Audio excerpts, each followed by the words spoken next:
আসসালামু আলাইকুম রহমতুল্লাহ। আরেকটি বিষয় আপনাদের সাথে শেয়ার করি। আল্লাহ রসুল সাল্লাল্লাহু আলাইহি সাল্লাম বলেছেন, এটিও একটি হাদিস, যে ব্যক্তি আল্লাহ এবং পরকালকে বিশ্বাস করে সে যেন ন্যায়ের কথা বলে।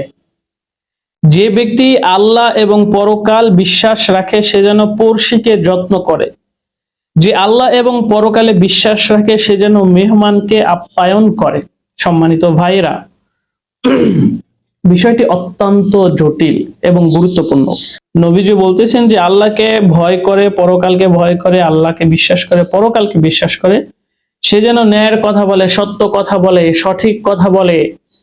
কারণ আমাদের সমাজে বর্তমানে এই যে যেমন ক্ষমতা পরিবর্তনের পরে মানুষ মিথ্যা মামলা দিয়ে মানুষকে ধরিয়ে দিচ্ছে, মিথ্যা কথা বলে, আপনার অন্যায়ের কথা বলে, অন্যায়ের সাথে থাকে, অন্যায় কাজ করে। এগুলো করতে রাসূল সাল্লাল্লাহু আলাইহি ওয়াসাল্লাম নিষেধ করেছেন যারা আল্লাহ এবং পরকালকে বিশ্বাস করে।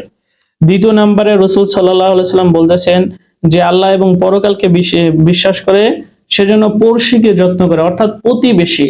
আমাদের যে প্রতিবেশী আছে সেই প্রতিবেশীকে তারা যেন যত্ন করে, ভালোবাসে, তাদের দেখভাল করে, তাদের প্রতি খেয়াল রাখে, তারা খেয়ে আছে নাকি না খেয়ে আছে, তাদের বাচ্চা কাচ্চা কেমন আছে, ইত্যাদি ইত্যাদি যা আছে।